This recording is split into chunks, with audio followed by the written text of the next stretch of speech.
El doctor Guy de la Rosa, infectólogo desde los Estados Unidos. Mis otros invitados son el doctor Ramiro da Silva, él es especialista en medicina interna, él es profesor de medicina, coordinador de docencia e investigación del Hospital Santo Tomás y parte del staff del Hospital Nacional.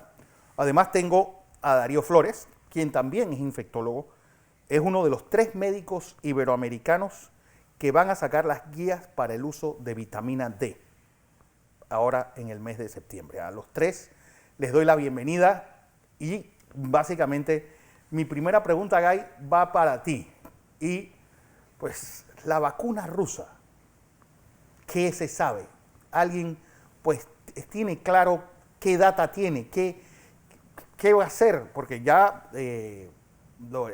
ayer el presidente Putin dice que va a estar ya lista a las primeras, la vacunación masiva ahora en septiembre. Buenos días. Buenos días, Fernando. Buenos días, Ingrid Blandón. Buenos Buenos días a días. la teleaudiencia y también a los doctores Flores y Ramiro da Silva. Un placer estar con todos ustedes en el día de hoy. Sí, esta es una noticia generada pues a partir del comunicado del presidente Vladimir Putin, casualmente en el día de ayer, acerca de que Rusia ya ha desarrollado una vacuna contra el SARS-CoV-2. Obviamente existe una sed de información desde el punto de vista científico. Yo quiero recalcar, Fernando, que realmente requerimos de múltiples compañías y múltiples países que estén en este proyecto de generación de una vacuna contra el SARS-CoV-2. Esto es una necesidad a nivel de la humanidad y realmente como ciudadanos nosotros debemos abrazar la idea de que múltiples países están tratando de desarrollar esta vacuna. Realmente es una competencia contra el enemigo común y que quede claro que el enemigo común en este caso es el SARS-CoV-2.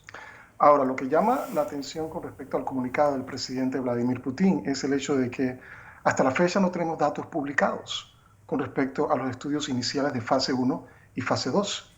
Y esta es una población que está ocurriendo básicamente de una manera en donde la información científica no ha sido publicada en el dominio público. Y esto es absolutamente importante. ¿Y por qué es importante? Pues esto es algo que se ha comentado en múltiples foros, inclusive aquí en Next TV. Todo proyecto para realización, para generación de una vacuna e incluso de medicamentos, tiene que ir por fases. Y las fases son fase 1, fase 2 y fase 3. En fase 1 lo que tenemos son decenas de pacientes en donde se estudia el perfil de seguridad y también inmunogenicidad de la vacuna. En fase 2 hablamos de centenas de pacientes, o de sujetos en este caso, en donde evaluamos nuevamente perfil de seguridad y también perfil de inmunogenicidad. Y en fase 3 evaluamos lo anterior junto con eficacia de la vacuna. Estos son procesos o pasos que son estrictamente necesarios. Y en ausencia de data en el dominio público, mi mensaje es cautela, mucha cautela, porque en realidad, ¿cómo podemos tener la certeza de que esta vacuna pues llena los requisitos necesarios en cuanto a perfil de seguridad, perfil de inmunogenicidad y, muy importante, eficacia cuando vamos a hablar de vacunación masiva? Así que realmente un llamado de atención en cuanto a tener mucha cautela con respecto a vacunas en donde no existe información en el dominio público. La información en el dominio público es necesaria porque de esta manera la comunidad científica y la comunidad no científica, que también tiene el derecho de acceder a esta información, tiene la capacidad de analizar los datos y determinar realmente si esta vacuna pues llena con esos requisitos. Recordemos que hoy en día tenemos otras compañías que están trabajando arduamente, compañías alrededor del mundo, en Estados Unidos, en Canadá, en Europa, en Japón, en Asia, incluyendo China, que están trabajando arduamente y la data ha sido publicada. Y esta transparencia yo creo que es absolutamente necesaria. Así Ya, que un llamado de cautela en este caso, pero, por Fernando. ejemplo, los rusos fueron los primeros que llegaron a China y los primeros que llegaron a Italia. Es decir, ¿qué saben ellos o qué se sabe que estudiaron ellos en estos 2 puntos? Puntos, pues, muy, muy importantes, casi fue el epicentro de la pandemia en estas 2 fases, que no supo el resto del mundo. Claro, y por eso es la importancia de lo que es la transparencia desde el punto de vista científico. Mira, este es un punto importante. Hoy en día, la cantidad de información científica que está siendo generada, cualquier cantidad de artículos con respecto al SARS-CoV-2 y al COVID-19, hoy en día existe una base de datos completamente del dominio público, en donde cualquier investigador tiene la capacidad de colocar esta información antes que sea publicada en una revista. Es decir, hoy en día tenemos acceso libre a publicaciones que no han estado en lo que se llama peer reviewed, que no han sido revisadas por expertos, y tenemos la oportunidad de revisar estos datos incluso antes de que sean publicados en revistas científicas. Así que realmente no entiendo por qué esta información no existe en el dominio público hoy. Yo creo que es una necesidad, es un requerimiento, y realmente hacer un bypass en este caso no me parece que es la manera correcta de proceder. Nuevamente, todos queremos tener más de una vacuna. Yo creo que se hace importante cuando hablamos de vacunación mundial, estamos hablando de billones de personas y billones de dosis, lo cual enfatiza una vez más, Fernando, la necesidad de tener esta transparencia científica, pero también la necesidad de tener más de una compañía que realmente tenga una vacuna eficaz, una vacuna segura y una vacuna que tenga un excelente perfil de seguridad. Así que con respecto a Italia, con respecto a China, con respecto a cualquier otro país, pues es absolutamente crítico que esta información pues sea compartida con la comunidad mundial. Como dije, me acompaña el doctor Ramiro da Silva.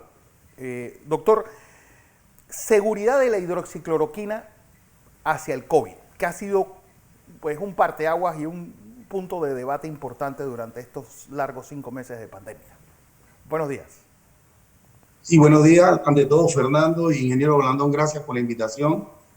En realidad, la hidroxicloroquina es un producto que se usa y fue diseñado desde 1946 y fue aprobado por FDA en 1947. Es aprobado para algunas enfermedades reumatológicas y después posteriormente para algunas enfermedades dermatológicas. Y este producto, que inclusive se puede dar en embarazadas y en niños, aprobado por FDA, pues es un producto muy seguro. Nosotros los internistas, los dermatólogos, los reumatólogos lo hemos usado por años. Cuando te digo por años, te estoy hablando de mi caso, te estoy hablando de 30, 33 años estarla usando. Y el doctor Achurra, que en estos días participó en un evento con nosotros, pues él tiene más de 50 años estarlo usando. Es un producto muy seguro que nosotros nunca habíamos escuchado que este producto producía una alteración del ritmo o algún problema cardiovascular. Eso nos extrañó mucho. Después nos dijeron que era porque era la asociación con la citromicina, y resulta que después salieron muchos estudios que asociar la citromicina con lo que es la hidroxicloroquina no aumenta un poco el QT, pero esto no tiene ninguna significancia clínica. Inclusive pacientes que tienen problemas de arritmia, pero que están controlados, podrían en un momento dado tomar el producto. El producto es muy seguro, el producto es un producto que no causa ningún problema arritmogénico, y en dosis adecuada, como cualquier producto, es un producto que, vuelvo y repito, es un producto seguro e inocuo. Si tú tomas cualquier producto a dosis tóxica o más altas, como han hecho en algunos estudios que han sido publicados, en los menores, pues claro que puede producir algún tipo de efecto secundario. Pero yo creo que ya inclusive la Sociedad de Cardiología emitió un comunicado claro con la Sociedad de Reumatología donde dice que este es un producto seguro y que se puede usar. Cuando tú no quieres que se use un producto, tú dices que el producto causa daño, que el producto no sirve o que el producto es caro. Este producto ni es caro, ni causa daño y ha demostrado mucha efectividad. Con respecto a seguridad, eso es lo que te puedo decir. Y hay mucha más data que demuestra que el producto es seguro que la data pequeña que hay de inseguridad. Es más, en estos días, entre un grupo de cardiólogos, le presentaba un cardiólogo a otro que decía que el producto era inseguro, y la Biblia de cardiología del Bramwell, ese es un libro. Y si ustedes buscan el Bramwell, ahí habla de la seguridad del producto. Por otra parte, yo les puedo decir que hace poco salieron 2 estudios de seguridad que en los pacientes que toman este producto crónicamente, el efecto de disminución de riesgo cardiovascular.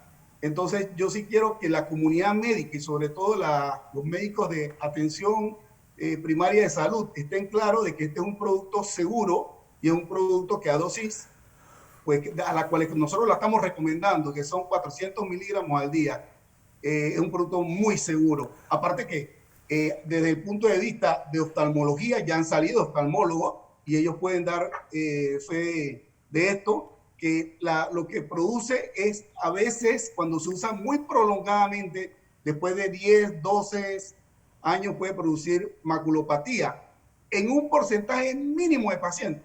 ¿Hay algún, O sea que es un producto muy seguro. doctor Da Silva, hay algún estudio? Porque aquí, por ejemplo, el plaquinol lo usan todas las personas que tienen o lupus o estas reumatismo. Es decir, ellos han usado ese medicamento sin saberlo que venía esta pandemia.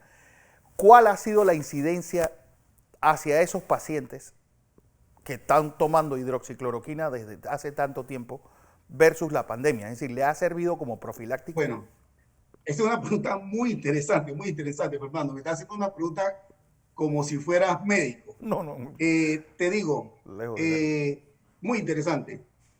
Hay dos estudios, uno en Turquía y uno en Portugal, en Oporto, donde pacientes que toman crónicamente hidroxicloroquina tuvieron retrospectivamente, mucho menos incidencia que los pacientes con las mismas cualidades que no toman el producto. O sea, que estaban protegidos. Y te voy a decir algo, aquí en Panamá hay muchos pacientes con artritis reumatoidea y con lupus. Sí. Y de los pacientes que yo he visto entrar al hospital y de los pacientes que yo trato varias lúpicas, varias pacientes con artritis reumatoidea, pues no sé si será casualidad, pero yo no he visto en el grupo de pacientes que son varias decenas, cuando digo son varias decenas, multiplícalo por 10 o por 20, yo no he visto ninguna, he visto diabéticos, hipertensos, pero no he visto ninguna lúpica. Eso no me lo había puesto a pensar, pero sí hay estudios que demuestran, pocos estudios, pero que demuestran que los pacientes que toman crónicamente hidroxicloroquina tienen menos posibilidad de tener la enfermedad y cuando la tienen más leve, que esto es importante. Eso es importante. Cuando la tienen más leve. De eso quiero hablar con el doctor Darío Flores, porque a nosotros se nos ha olvidado que esta es una enfermedad que tiene fases. Darío, quisiera que el doctor Darío Flores nos hablaras de esas fases del COVID y en qué momento entra la medicina o este medicamento debe entrar para que ese paciente no termine en una sala o termine en una unidad de cuidados intensivos. Buenos días. Buenos días, Fernando. Buenos días, ingeniero Blandón. Antes de hablarle de la fase de la evolución natural de la enfermedad COVID-19, me gustaría contribuir en algunos puntos que comentó el doctor Da Silva, que creo que también hay que considerar en cuanto a la seguridad de la hidroxicloroquina. Primero, un punto importante y que tenemos que recordar, que la hidroxicloroquina o la cloroquina se usa para el tratamiento de la malaria por Plasmodium falciparum. Y Panamá no se escapa de esa patología infecciosa.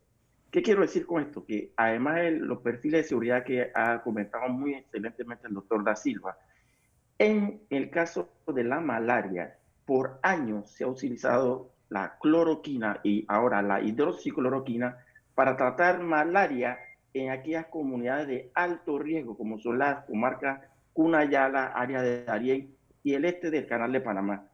Cosas documentadas. Es más, como Panamá es un área endémica de malaria, cualquier viajero procedente de otros países donde no haya malaria, se le recomienda tomar profilaxis contra malaria durante, antes y después de retirarse del país. ¿Qué quiere decir con esto? Que el hecho de tomar profilaxis durante un periodo más o menos de un mes de un viajero que se quede en Panamá prácticamente abarca mucho más tiempo que la recomendación de tratamiento que estamos recomendando para tratar pacientes con COVID con hidroxicloroquina. De ahí el perfil de seguridad es una enfermedad más que estamos confrontando en el país.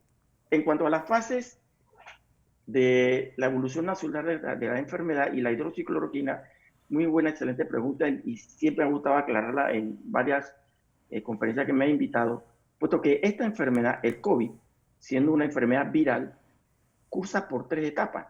Una fase 1, que es una fase 100% viral. Y si la correlacionamos con la clínica, es la fase en la cual el paciente tiene fiebre, congestión nasal, tos, dolor muscular y malestar general. Esa es la sintomatología que presenta el paciente cuando está en la fase 1 o la fase virémica. Hay otras 2 fases, que son la fase 2 y la fase 3.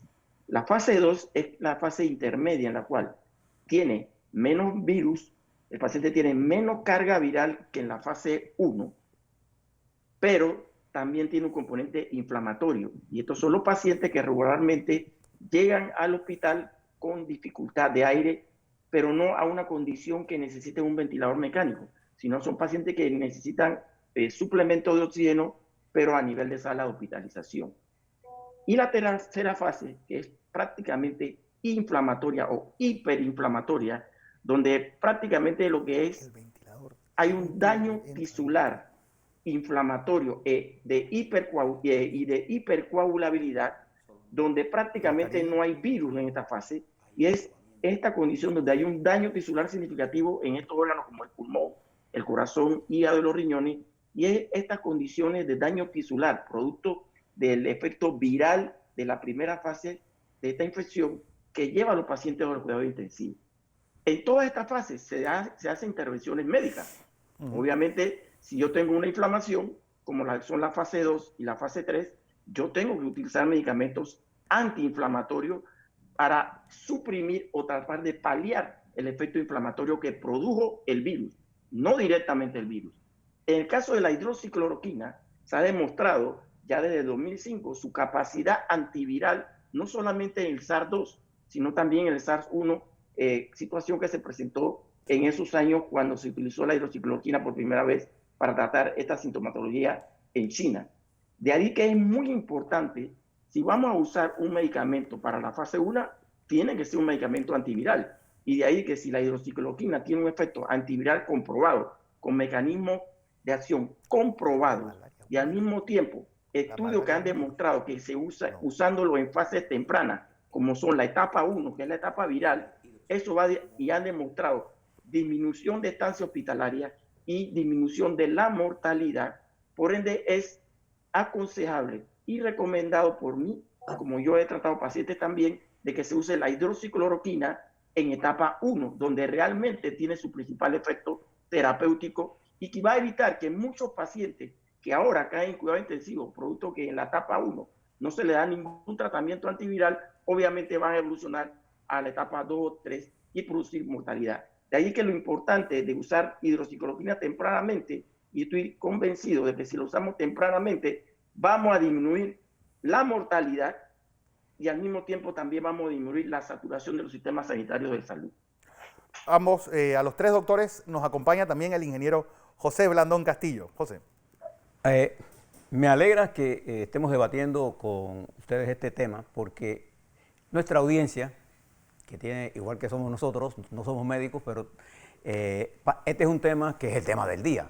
Entonces, cuando se dicen conceptos por parte de profesionales de la medicina con respecto a medicamentos, la gente le presta más atención y corremos el riesgo de que podamos sembrar dudas innecesarias en un momento de máxima tensión. Mi pregunta es la siguiente.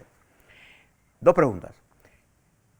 La vacuna rusa, que es un hecho, también es un hecho que no sabemos la información técnica de ella, nosotros no la sabemos.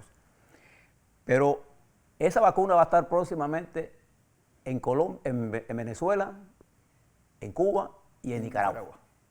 Entonces se podría producir una especie de comercialización clandestina de alto nivel de riesgo de seguridad pública, de salud pública.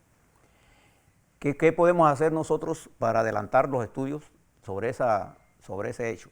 Y dos, uno de los problemas más grandes que estamos teniendo nosotros aquí en Panamá es el alto nivel de la mortalidad con respecto a la población panameña. Y yo, que conozco nuestro staff médico y que tengo un gran aprecio por todos ustedes, primero porque parte de mi familia son médicos en desarrollo y pichones de médicos, ¿cómo nos explica a nuestra audiencia, en el caso nuestro, esta relación entre el índice de mortalidad, que una cosa es la fatalidad y una cosa es la mortalidad? ¿Cómo nos explican esto y cuál es nuestra experiencia en esto? Porque nosotros no he visto documentos nuestros que se estén exponiendo al público para explicar nuestra experiencia. Y nosotros debemos, digamos, sintetizar toda esta experiencia que ustedes como médicos panameños tienen y dejar nuestro historial de nuestra experiencia en el manejo de esto. Doctor Ramiro. Sí, muchas gracias. Bueno, vamos a empezar contigo, Gay. Okay. Sí, yo tomo la primera pregunta Ok. sin problema. Y nuevamente quisiera enfatizar la importancia de la transparencia científica. En estos momentos, obviamente existe una necesidad mundial con respecto a vacunas y el hecho de que la vacuna va a ser utilizada en otros países realmente abre la compuerta a lo que usted comenta, ingeniero Blandón, la introducción no regulada de una vacuna que en realidad no tiene datos publicados. Quiero enfatizar nuevamente, aquí se trata de una carrera contra el enemigo común que es el SARS-CoV-2, pero esto no significa que debemos abrir las compuertas a información o a un producto cuya información no es del dominio público. Vacunas obviamente tienen que ser desarrolladas en fases y recordemos que toda vacuna pues siempre va a tener un perfil de seguridad, el cual debe estar establecido. Entonces a mí me llama muchísimo la atención que pues ocurre este fenómeno en donde se anuncia la aprobación de una vacuna, otros países ya han demostrado su interés, sin embargo, ¿dónde está la data de eficacia? ¿Dónde está el perfil de seguridad? Con vacunas puede ocurrir un fenómeno particular, es inusual, pero puede ocurrir que la vacuna per se puede exacerbar la infección. Entonces, es un fenómeno científico que ha sido ampliamente pues, debatido en la comunidad de médicos y de investigadores. Es un fenómeno infrecuente, pero puede ocurrir técnicamente. Entonces, yo pues quisiera hacer un llamado de atención en cuanto a tener esa regularización de lo que es una vacuna una vez que va a ser introducida. Tienen que ocurrir los mecanismos de revisión de la data, no solamente por parte de nuestras autoridades locales, sino también por parte de nuestras autoridades a nivel mundial. Y esto incluye organismos como la OMS. La OMS ha sido ampliamente criticada en el pasado, sin embargo, incluso la OMS se ha manifestado con un mensaje de cautela.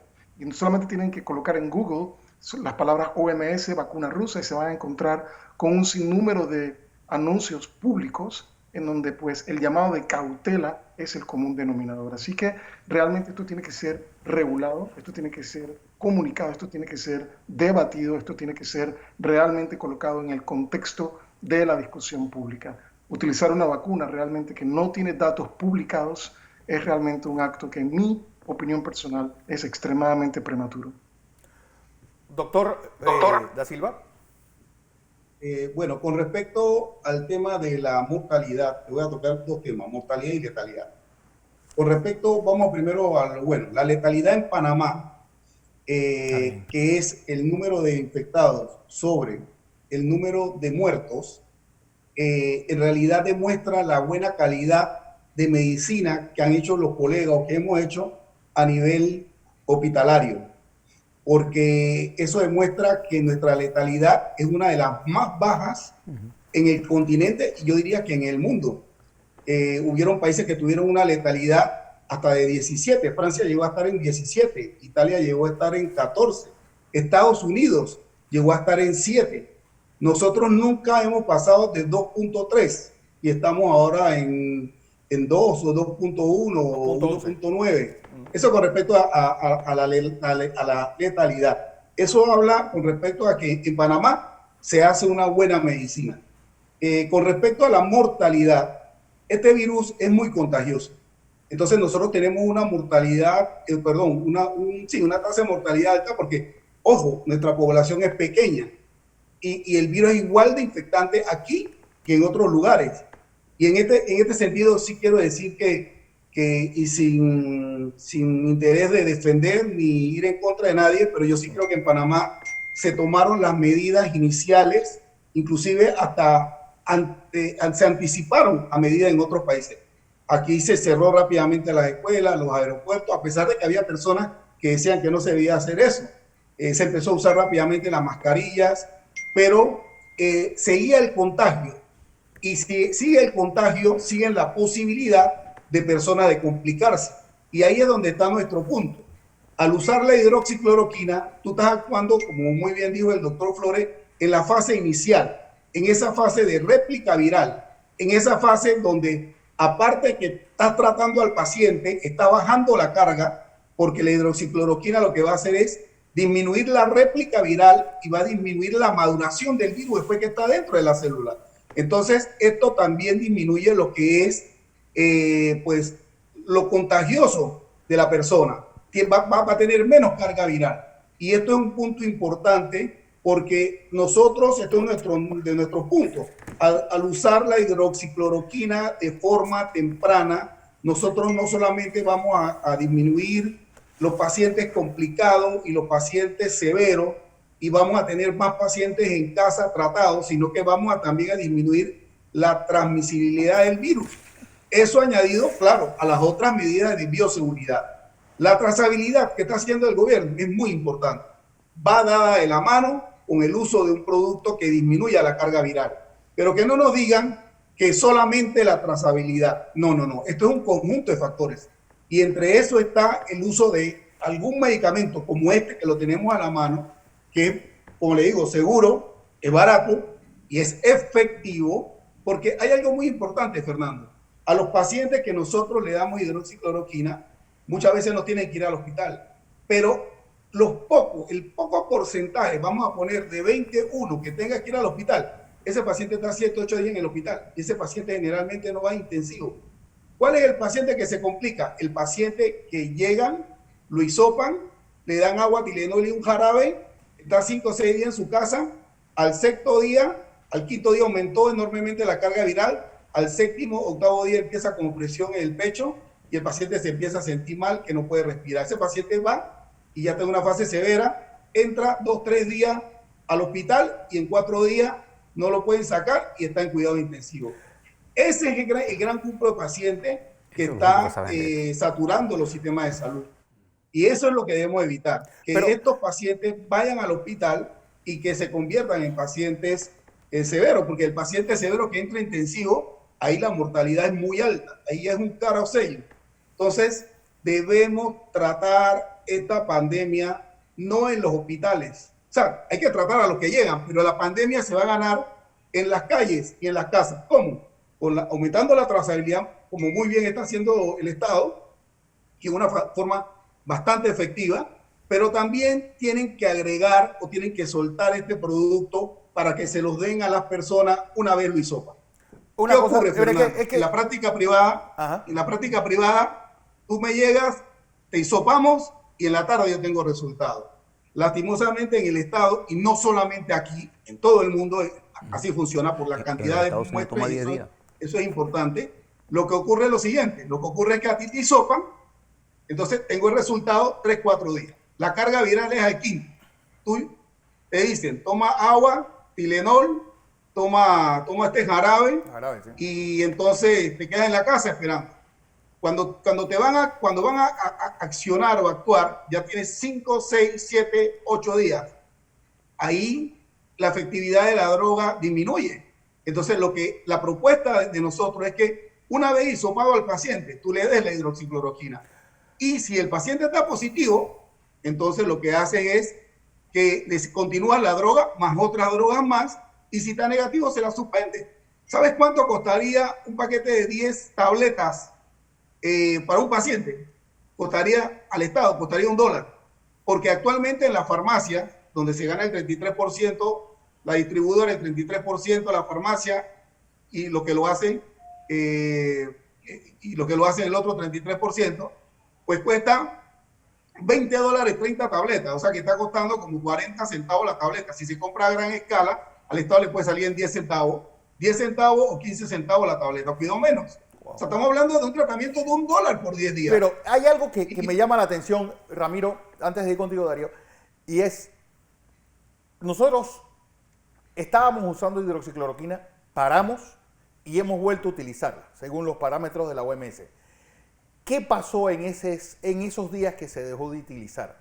¿Hubo un salto cualitativo de cantidad de pacientes que pasaron a sala y pasaron a cuidados intensivos? Es decir, ¿hay algo que mida un antes y un después con el uso de este medicamento en ese momento que tuvimos la pausa?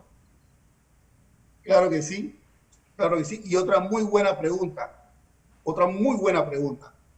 Nosotros aquí en Panamá y en el mundo se empezó a usar la hidroxicloroquina prácticamente a principios del mes de abril y se mantuvo una meseta. Si ustedes ven, inclusive los pacientes se mantuvo una meseta, no solamente en Panamá, en Colombia, en Perú, en Ecuador, en Costa Rica inclusive tenemos las gráficas. Y aquí el Seguro Social presentó una gráfica en una conferencia interna de directivos. Sí. ¿Qué pasa? Se mantiene una meseta, pero en ese tiempo se estaba usando la hidroxicloroquina a los pacientes hospitalizados y a los pacientes que estaban ya un poco más sintomáticos. Ahí no conocíamos mucho de la enfermedad, pero mantuvo una meseta muy importante. El 26 de mayo, Sí. la FDA dice no más hidroxicloroquina. Y tú puedes ver las gráficas. Todas se disparan, pero se disparan de una manera llamativa. Se disparan de una manera llamativa. Posteriormente, pues algunos médicos al analizar esto, al ver que la droga, pues sabemos que no era cardiotóxica y que es una droga barata, y como dijo el doctor Flores, pues sabemos su mecanismo de acción, porque cuando tú das un medicamento, un médico para dar un medicamento tiene que saber primero de farmacología y segundo tiene que saber de fisiología. Si no, tú no puedes dar un medicamento, tú no puedes dar un medicamento que tú no sabes cómo actúa. Si tú sabes cómo actúa y que es inocuo, hombre, trata de usarlo. Y muchos médicos en el mundo como que pensamos lo mismo, ¿no? Y muchos médicos en el mundo, no solamente en Panamá, empezamos a usar nuevamente la hidroxicloroquina hablando con los pacientes. Y estos pacientes se mantuvieron bien y de eso pueden dar testimonio montones de pacientes. Y esto se mantuvo y ahora actualmente que hay mucho más pacientes tomando, quizás no como en la forma que nosotros quisiéramos, tú ves que hay una tendencia a la baja. Yo no digo que sea solamente por eso. Eso es una combinación. Hay trazabilidad adecuada y hay más gente tomando hidroxicloroquina. Inclusive, hay más gente tomando hidroxicloroquina como tratamiento y hay más gente tomando hidroxicloroquina como profilaxis. Entonces, estamos hablando de que hay un momento y ¿cómo sabes? Trata de buscar hidroxicloroquina en la calle. No existe. No hay. ¿Y cuándo empezó esto? A partir del la última semana de junio. Empezó a usarse mucho más. Sí. Y esto llevó a oídos de la autoridad y un grupo tuvimos una reunión con las altas autoridades del país y el día 13 de julio decidieron abrir la hidroxicloroquina. Y cuando abren hidroxicloroquina para los pacientes con su consentimiento, pues la historia nos dice que primero la pusieron, pues que había que tomarse un electrocardiograma. Eso después fue otra batalla. Ya quitaron lo del electrocardiograma. Todavía tenemos la batalla y le decimos al Estado, y lo hemos invitado a conversar, de que demos la hidroxicloroquina que es barata, porque en el paquetito que van a dar, sí. Y no quisiera meterme en este tema, pero en ese paquetito hay algunas drogas que en vez de ellas podría ir incluida la hidroxicloroquina sin miedo. Si ya dijeron, la Asociación Nacional de Cardiología y de Reumatología dijeron que la droga es segura, hay muchos estudios de seguridad, tienen cualquier referencia clínica de médicos que vemos pacientes, porque eso es otra cosa. Una cosa es opinar, Fernando, cuando tú lees, y otra cosa es opinar cuando tú ves pacientes. Eso es lo que tienen que hablar. Yo estoy en la parte administrativa de un hospital, que escucho los problemas de un hospital todos los días y que hay que resolverlos, pero estoy en el campo de batalla, en mi clínica, en mi consultorio, que nunca lo he dejado. Entonces, yo te digo una cosa, si aquí el gobierno empieza a dar hidroxicloroquina en una forma más temprana, nosotros vamos a ver una reducción muy, muy importante en cuanto a la cantidad de casos. Y obviamente entonces vamos a tener que, ojo, nosotros estamos empezando a ver en los hospitales que ya hay más camas, en las unidades de cuidado intensivo hay más ventiladores libres, hay un par de salas que se han empezado a cerrar, y es por eso que el gobierno quiere pues abrir los bloques. Claro. Y no está mal, pero que no crean que es por trazabilidad. Si creen que es por trazabilidad, y ojo, hoy 12 de agosto, lo digo, si creen que es por trazabilidad solamente y no hacemos lo adecuado, en un mes estamos cerrando nuevamente los bloques. No cometamos ese error, hagamos algo sencillo, incluyamos en el paquetito la hidroxicloroquina. El Estado la tiene, el Ministerio la tiene y la tiene el seguro. En las farmacias casi no hay. Ramiro, quiero hablar con Darío porque Darío Flores, yo no recuerdo que se prohibiera alguna vez a un médico dar un medicamento. Yo creo que esta situación con la hidroxicloroquina fue inédita. Y ustedes están avalando que se dé hidroxicloroquina de forma preventiva. Pero obviamente todas las moléculas estas están en farmacias, en hospitales y farmacias públicas. ¿Qué hacer entonces? Sí, de que se dé de forma preventiva, uno como científico y médico tiene que valorar obviamente los estudios como profilaxis de este medicamento. Definitivamente hay estudios donde se ha valorado la profilaxis de este medicamento en el caso del COVID. Y estamos analizando la posibilidad, inclusive a consenso. Yo tengo pacientes privados que me han consultado sobre eso y yo lo pongo en consenso si necesita iniciar profilaxis o no. Obviamente los estudios que han salido sobre profilaxis de uso de la cloroquina como profilaxis en el COVID, le faltaría un poquito más de robustez para evitar conflictos de opiniones como la controversia que ha surgido entre ciertos colegas en el uso o no de la hidroxicloroquina. Pero partiendo del hecho de que este es un medicamento seguro, que es usado ampliamente y se usa por largo tiempo en pacientes reumatológicos, y que se usa en profilaxis demostrada en una enfermedad como la malaria, no está además partiendo de su seguridad, su eficacia, de que se pueda implementar como profilaxis específicamente en los trabajadores de la salud, que somos los que más nos exponemos a la situación del COVID, puesto que los pacientes están concentrados en los hospitales. Eso es muy importante considerar. Un punto que quería mencionar sobre la mortalidad y la letalidad. Fíjense, para un médico clínico, como es el doctor Da Silva y mi persona, cualquier muerte es un fracaso. El hecho de que un paciente sufra de COVID y pase por 3 etapas, no todos los pacientes van a pasar por 3 etapas. Sabemos que los pacientes de riesgo, en su mayoría los mayores de 50 a 60 años, los diabéticos, los hipertensos, los obesos o con otra enfermedad crónica que adquieren el COVID, son los que posiblemente van a llenar más los hospitales. Pero el hecho de que llenen los hospitales y se atiendan en los hospitales por el COVID con estas comorbilidades, no significa que esos pacientes, el 100% de estos pacientes, con la terapia soportiva que se da en los hospitales, van a salir adelante. Y ahí que la mortalidad de estos pacientes en los cuidados intensivos es bastante elevada, arriba del 50%.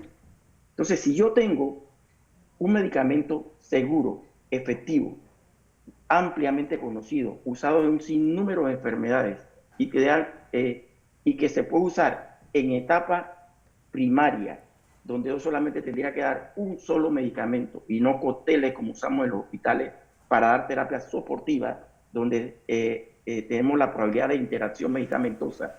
Y sabemos que con la hidroxicloroquina, usándolo tempranamente al paciente de riesgo que se infecta en las comunidades, podemos evitar que este paciente llegue a los hospitales. Y simplemente cubriendo a este grupo poblacional de riesgo, podríamos disminuir mortalidad y al mismo tiempo letalidad. Y eso sería un triunfo grande en el combate a esta enfermedad. Obviamente, también quiero mencionar de que, como dice el doctor Da Silva, estas medidas son complementarias.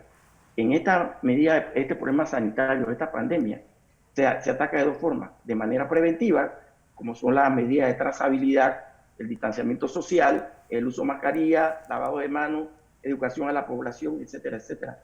Pero la otra parte que hay que consolidar es la parte terapéutica. Y lastimosamente, en meses atrás, lo que hemos hecho es dar terapia soportiva a aquellos pacientes que llegan al hospital.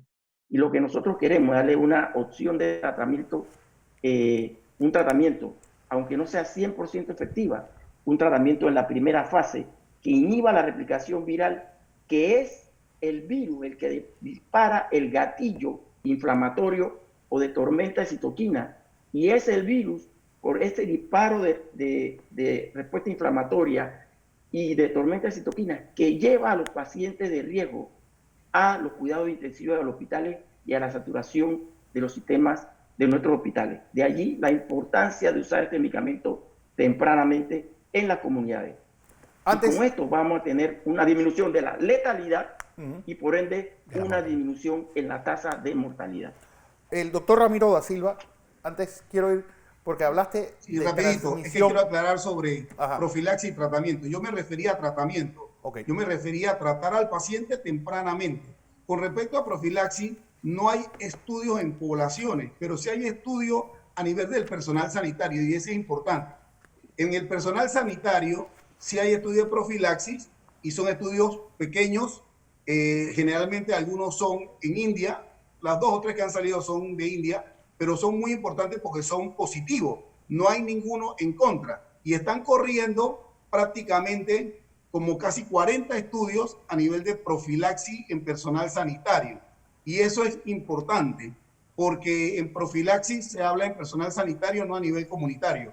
Cuando yo hablo de darle al paciente, si está sintomático, hasta que salga la prueba, es porque ese paciente que le hicieron la prueba, lo más seguro es que salga positivo.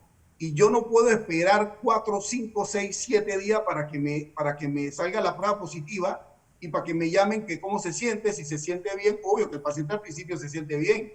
Si se siente bien, tome Tylenol, si le da fiebre, tome este jarabe para todos. No.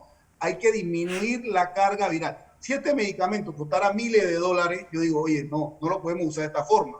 Si esto no fuera una pandemia, yo digo, no, vamos a esperar que el resultado esté positivo. Pero esa es la diferencia entre el paciente actualmente que va a un lugar privado y el que lastimosamente, que es el gran problema, el que va a un lugar público, que ese paciente no tiene recursos. Entonces, se avisa tarde y ojo, eso no es solamente en Panamá. Eso ocurre en toda América Latina, inclusive hasta en los Estados Unidos se demora 2 y 3 días para dar la prueba por el volumen. Pero precisamente por ese inconveniente que tenemos, hombre, lo hisopamos porque lo creemos sospechoso, porque usted tuvo contacto directo. Tome esto. Cuando lo llamamos, usted está tomando hidroxicloroquina. ¿Sabe una cosa? Suspéndala. ¿Sabe una cosa? Sígala tomando y vamos a mandarle el equipo de salud para que le dé otros medicamentos que pueden acompañar con esto y ayudarnos. Sí, doctor Ramiro da Silva. Está con nosotros José Blandón. Quiero ir también contigo, Guy, porque hay un nuevo estudio sobre seroprevalencia en personas o personal de hospitales en los Estados Unidos. Y esa seroprevalencia es casi el doble de la del propio país. Es decir, ¿están los médicos o el personal sanitario teniendo esa inmunidad de rebaño que tanto estamos ansiando, esperando o deseando? Sí, es un punto muy importante, Fernando, y quisiera remontarme al estudio inicial que fue publicado por el CDC. Este es lo que es MMWR, esta es la aplicación que es Morbidity and Mortality Week, el reporte semanal de mortalidad, nuevamente CDC. Y este fue un estudio que se realizó en muchos estados de los Estados Unidos. Y lo que se vio es que en la población en general, el rango de seroprevalencia osciló entre el 1% y el prácticamente 7%. Y esto es en la población en general, entre el 1 y el 7%. La semana pasada acaba de salir publicado un estudio en la revista JAMA, que es la revista de la Asociación Médica de los Estados Unidos. Interesantemente, ellos lo que hicieron fue básicamente evaluar la seroprevalencia. Nuevamente, ¿qué es seroprevalencia? Es tomar sangre de personas y detectar o determinar si esta persona tiene anticuerpos, en este caso contra el SARS-CoV-2. Este estudio que fue publicado en la revista JAMA es de extremada importancia, Fernando, ingeniero Blandón, porque ellos tomaron el sistema de salud más amplio en el estado de Nueva York. Y este sistema de salud se llama Northwell. Este sistema de salud tiene arriba de 70,000 empleados a lo largo y ancho del estado de Nueva York. Y lo que ellos hicieron fue voluntariamente hacer pruebas de sangre para determinar la presencia de anticuerpos contra el virus, contra el SARS-CoV-2. Interesantemente, la cantidad de personas que participaron voluntariamente son 40,329 personas. Eso representa el 56% de los empleados del sistema de salud Northwell que nuevamente es el sistema de salud más amplio en el estado de Nueva York. Y lo interesante es que esta población de 40.329 personas que trabajan en el sistema sanitario de Northwell, la edad promedio fue de 42 años, 73% eran femeninas, 28% enfermeras, 9.3% de médicos y el resto es básicamente personal administrativo y personal de mantenimiento y de servicios. Cuando hablamos de personal de salud, este estudio incluye todas aquellas personas que participan que trabajan en un sistema sanitario. Y lo interesante es que la cero prevalencia fue del 13.7%. 13.7% en una población de empleados en un sistema de salud. ¿Por qué este número de 13.7 es importante? Porque este 13.7% incluye el hecho de que allá en el mes de marzo, este sistema de salud ya había implementado la utilización para marzo 7 de equipos de protección personal, lo cual implica uso de mascarillas, N95, batas desechables, guantes, etcétera, etcétera, etcétera. Así que a pesar de la implementación temprana de equipo de protección personal, lo que se llama EPP, la cero prevalencia es de casi un 14%. Este número es llamativo porque es el doble de lo que se observó en Bélgica, con un 6.4%. Y esto es interesante porque los belgas, en este estudio publicado hace aproximadamente unas 6 semanas, ellos también implementaron el uso de equipo de protección personal tempranamente. Incluso en Bélgica ellos cerraron el comedor de médicos para evitar que durante el almuerzo los médicos se quitasen la máscara, empezaran a hablar y potencialmente infectar a otros colegas. Así que este 13.7% de cero prevalencia en este sistema sanitario en el estado de Nueva York realmente es un número pues, que debe llamar la atención. Yo pues me gustaría conocer las cifras de cero prevalencia en el personal de salud en Panamá. Y nuevamente, cuando hablo de personal de salud me refiero a toda persona que labora en un hospital, que labora en una clínica o que labora en un centro de salud. Y recordemos, esto es algo que yo he enfatizado a lo largo de las múltiples entrevistas en NextTV.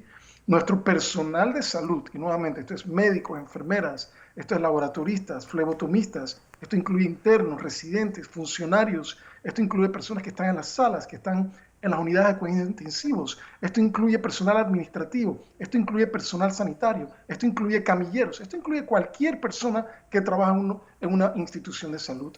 Es importante, número uno, el uso del equipo de protección personal. No podemos perder nuestra primera y única línea de batalla contra el SARS-CoV-2 y esto también enfatiza la importancia de hacer estos estudios para tratar de determinar qué es lo que está ocurriendo en nuestro país. Conocer noticias de médicos, sí. Para ampliar el debate, Ramiro, me dices que ya existe ese estudio de seroprevalencia en el Hospital Santo Tomás. Ok. Fernando, no. Pero Ramiro. Darío que lo tiene. Sí, mira, al principio de la pandemia, que como yo soy funcionario de la caja y soy médico clínico también, se hizo un estudio de seroprevalencia en los trabajadores de la salud en el complejo hospitalario metropolitano.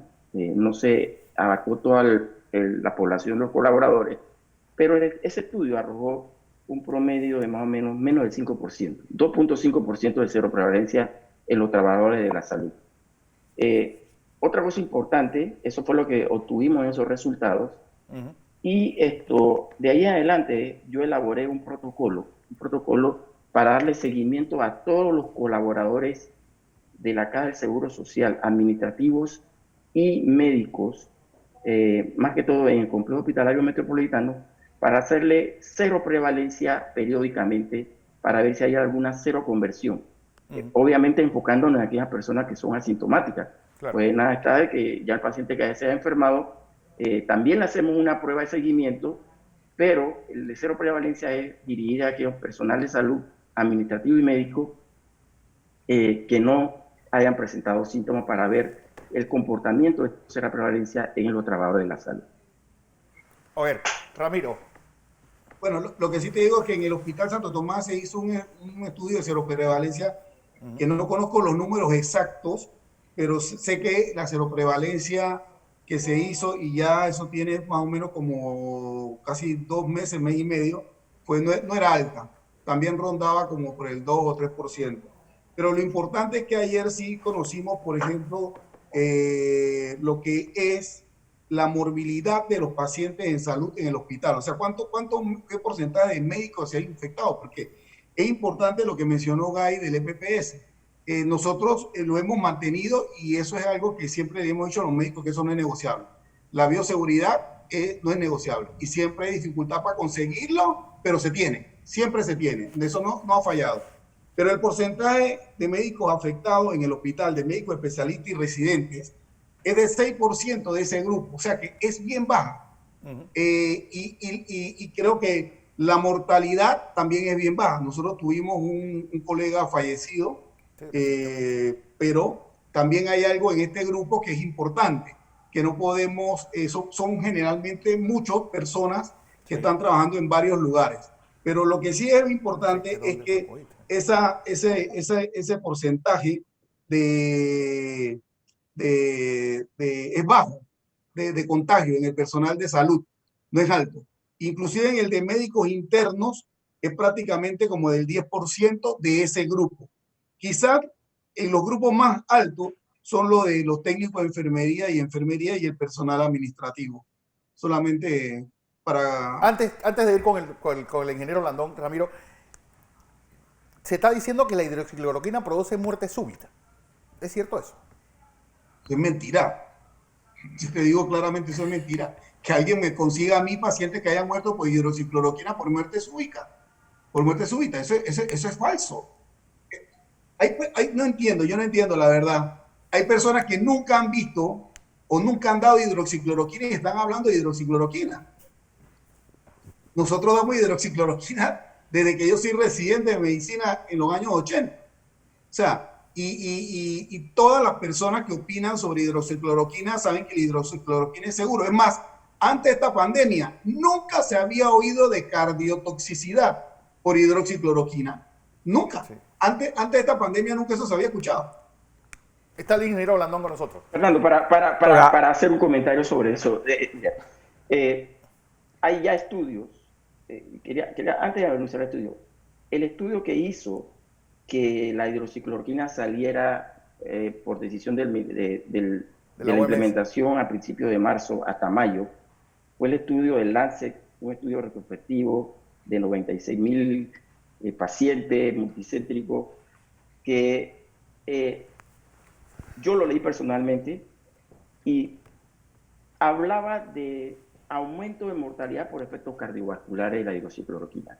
Cuando leí ese artículo, obviamente yo hice mi autocrítica como internista que soy igualmente, y afortunadamente, 2 semanas después, la revista Lancet hace una retracción diciendo que este era un artículo completamente fraudulento.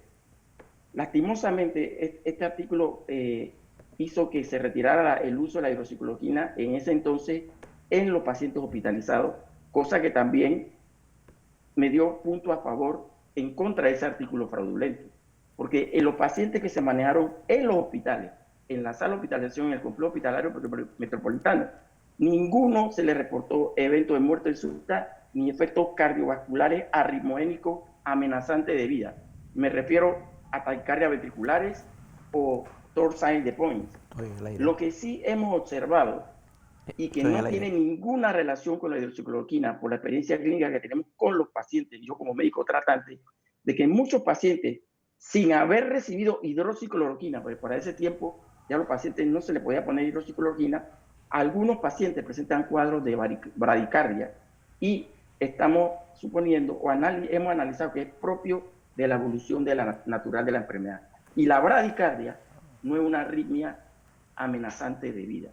Así es que hablar de muerte súbita en estos momentos en personas que no tratan pacientes con hidroxicloroquina, antes o después de haberla eliminado del uso en nuestro país, no tiene ningún sentido. Don José. Quisiera hacerle una pregunta a todos ustedes, pero particularmente al doctor de la Rosa. En primer lugar, para mí es un placer que ustedes le estén hablando a este país, porque ustedes son hombres que han estado en el combate. Si yo tengo una guerra, como lo define el doctor de la Rosa, esto es una guerra contra un virus, y yo le voy a prestar atención a mis generales y mi Estado Mayor que está enfrentado a la guerra. En este caso son los médicos internistas, los infectólogos de adultos que conocen de verdad y que están tratando pacientes y que me pueden decir con realidad qué es la cosa que están hablando. Porque ahora todos somos expertos y la mayoría no somos expertos. Doctor de la Rosa, le voy a poner dos planteamientos que tiene nuestra audiencia y también para los otros doctores. Mirando un poco, alzando un poco la mirada, la vacuna se ha convertido en una especie de la botella de Coca-Cola en el desierto. La gente tiene su esperanza puesta allí. ¿Por qué le hablo de esto? Porque lo que va a pasar con esta vacuna, o con las vacunas, es que si nosotros no tenemos una estrategia desde ahora, para dentro de 2 meses, fíjense que estamos hablando de corto tiempo, de cómo manejar esto, se podría estar creando una situación de mercado negro, peligroso para la salud pública, sí. ¿No es así? Porque nuestros números, los de nosotros aquí en Panamá, doctor de la Rosa, usted que está en los Estados Unidos, nuestros análisis matemáticos de los datos del Ministerio de Salud nos están indicando que el nivel de producción del virus está bajando, pero que ese virus va a estar aquí con nosotros por un periodo, ¿no? Entonces, mi pregunta es la siguiente. Cuando Rusia comience a aplicar esto, ¿nosotros tenemos algún mecanismo de saber cómo eso va a afectar a la población? Porque cuando masivamente se haga eso, vamos a tener una reacción, igual que podría pasar en Cuba, que ya dijo que le iba a adquirir, en Nicaragua y México. Y otros nos preguntan, siendo la malaria producida por un plasmodium, ¿cómo es que la cloroquina puede servir como medicamento para un virus? Entonces, para que nos explique a la audiencia, en los términos más sencillos posibles, cómo esta molécula actúa sobre el virus, porque esto le está indicando a usted el nivel de interés real que nuestra audiencia tiene sobre temas tan importantes como esto. Y el esfuerzo que estamos haciendo nosotros hoy es poner a mano del pueblo panameño, nuestros jóvenes y estudiantes y panameños, la información técnica adecuada. Cada vez que alguien nos pregunta sobre un medicamento, nosotros le decimos, vaya, consulte con su médico.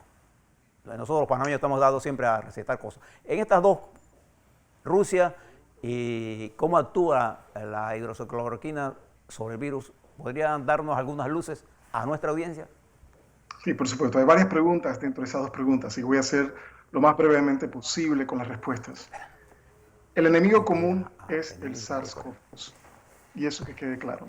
Y quiero enfatizar esto, ingeniero Blandón, porque realmente ha ocurrido un ataque, y un ataque no solamente frontal, sino también un ataque en otros ángulos, a personas que realmente tienen una opinión opuesta a otras personas, a otros médicos. Esto tiene que cesar, y tiene que cesar de una vez por todas. Un llamado nuevamente a que exista un debate desde el punto de vista científico, pero empezar a atacar médicos o a otras personas que no son parte de la comunidad científica por el simple hecho de que opinan distinto es inaceptable. Y eso tiene que terminar. El enemigo común es el SARS-CoV-2. El enemigo no es el médico que opina diferente a otro médico. Así que el primer mensaje que quiero. El segundo mensaje que quiero dar enfáticamente es que todos queremos vacunas. Yo creo que es una necesidad mundial. Estamos hablando de billones de personas que quieren ser vacunadas. Todos estamos básicamente positivos a que estas compañías tengan el éxito que todos queremos y que generen una vacuna que sea segura, una vacuna que sea inmunogénica, una vacuna que sea eficaz. Estos 3 parámetros tienen que ser llenados por toda vacuna. La vacuna de Rusia obviamente ha causado un gran nivel de interés por parte de todos. Y eso se debe esperar, todos queremos una vacuna, pero realmente quiero enfatizar el hecho de que no tenemos datos publicados con respecto a esta vacuna. Por lo tanto, tenemos que tener cautela. Y este es un mensaje que quiero enviarle no solamente a las autoridades sanitarias, sino también a la población. Colocarte una vacuna que realmente no tiene los datos publicados es realmente un riesgo. De repente es posible que la vacuna funcione, pero no podemos tener la certeza si los datos no están en el dominio público. La ciencia tiene que ser publicada. Los estudios tienen que estar en la mano del dominio público para que todos podamos accederla. Una vez que nosotros accedemos a esa información, podemos básicamente digerirla y podemos de esta manera facilitar la información a la población en general. Así que colocarse una vacuna que realmente traspasa lo que se llaman los procesos regulatorios en un país, realmente hablar de mercado negro en cuanto a introducción de una vacuna que no está regulada representa un peligro a nivel individual y un peligro a nivel comunitario si este mercado negro pues tiene una alta penetración dentro de un país. Así que un llamado pues de atención y de cautela a la población, evitar esto. Esto tiene que ser regulado. En nuestro caso tiene que tener la autorización de nuestro Ministerio de Salud y de todo el proceso de aprobación que ya existe para salvaguardar el bienestar de todos los panameños. Así que este es un mensaje claro y realmente esto es algo conocido por nuestras autoridades sanitarias. Yo realmente no estoy diciendo nada que ellos no sepan. Esto es un mensaje más bien a la comunidad. Segunda pregunta con respecto a un medicamento antiparasitario que tenga efecto en otros patógenos. Esto no es nada nuevo. De hecho, hoy en día existen un sinnúmero de moléculas que están siendo evaluadas, que tienen efectos en otras áreas terapéuticas y que realmente están siendo evaluadas para tratamiento del SARS-CoV-2. Yo pues quiero hacer, por ejemplo, en este caso, alusión, en el caso de la hidroxicloroquina, pues el mecanismo es múltiple. No solamente es un antiviral que ha demostrado pues inhibición de la replicación viral, sino también es un inmunomodulador. Es un medicamento antiinflamatorio e incluso tiene un bajo nivel de acción antiplaquetaria. Así que el hecho de que básicamente funciona para un parásito como es el caso del plasmodium, en el caso de la malaria, eso no significa que no pueda tener usos en cuanto a otras enfermedades, en cuanto a otros procesos infecciosos. De hecho, eso ocurre no solamente, ocurre en múltiples ocasiones en el campo de la infectología. Así que este es un mensaje que quede bastante claro, es un mecanismo de acción multifactorial y por ende pues nosotros pensamos que tiene un rol en cuanto al SARS-CoV-2, tanto tratamiento como en otras áreas como profilaxis, que también deben ser estudiadas con otros estudios como mencionó el doctor Ramiro da Silva. Hoy en día tenemos más de 40 estudios que están siendo evaluados para detectar el rol en cuanto a profilaxis. Esto es algo que habló el doctor da Silva. Así que esas serían mis dos respuestas, ingeniero Blandón, pero netamente pues es un proceso en donde nosotros avanzamos. La medicina va cambiando conforme la data va evolucionando. Y nuevamente quiero cerrar con un mensaje claro. Los ataques personales deben de cesar. Esto debe de terminarse de una vez por todas. Sí. Ya debe acabarse ese ataque personal contra médicos que tienen una opinión distinta. Aquí lo que debe ocurrir es un debate a nivel científico, un foro a nivel científico y debatir las ideas abiertamente para de esta manera sacar las mejores conclusiones en pro y en beneficio de la salud del panameño. Así es. Doctor Ramiro da Silva. Bueno, yo quería acabar diciendo dos cosas. Primero, que la hidroxicloroquina no produce arritmia y la hidroxicloroquina tampoco produce muerte súbita. El que dice eso me perdona, pero que lo compruebe. Y quería acabar diciendo, y este mensaje va hacia las autoridades, hacia los médicos de atención primaria de salud, y es lo siguiente, que esta pandemia no la vamos a ganar en los hospitales. Los hospitales están trabajando adecuadamente, muy duramente, con una fatiga enorme, pero no se va a ganar en los hospitales. Esta pandemia se va a ganar con trazabilidad y tratando adecuadamente la carga viral de los pacientes. Cuando hagamos esto, entonces van a ver que va a disminuir la cantidad de casos, va a disminuir la cantidad de hospitalizados y va a disminuir la cantidad de muertos. Señores, tenemos en la mano, y Panamá puede hacer historia. Panamá puede ser uno de los países, de los primeros países en la región que empiece a hacer esto efectivamente y ejemplo, como ha sido ejemplo para muchos aspectos en la pandemia para la región. Nuevamente podría ser ejemplo. Gracias por la invitación, Fernando, gracias y el ingeniero Blandón, por la invitación. Bueno, gracias. Darío. Creo que el doctor Gay La Rosa habló un punto importante sobre las vacunas. Nadie va a usar algo que no tenga una evidencia contundente, más siendo un medicamento nuevo, a diferencia de la hidroxicloroquina, que tiene una trayectoria histórica, no específicamente en el COVID, pero ya tenemos suficiente evidencia de artículos que van a favor y que han demostrado que es un medicamento seguro y que no produce arritmia, como dice el doctor Ramiro. Eso por una parte. Otro punto importante, es verdad, Yo creo que parte de esta pandemia la vamos a ganar en la comunidad usando una droga, aunque no sea 100% efectiva, ha demostrado inhibición de la replicación viral.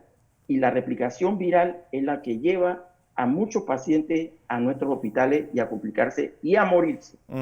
Y tercero, a manera de comentario, hace poco salió una publicación de otra virtud de la hidroxicloroquina del doctor Gay de la Rosa, no me dejará mentir, una publicación de China, donde habla que no solamente la hidroxicloroquina, además su efecto múltiple en la replicación viral y su efecto antiinflamatorio, también tiene un efecto protector en el daño cardíaco y hepático que produce el SARS-CoV-2.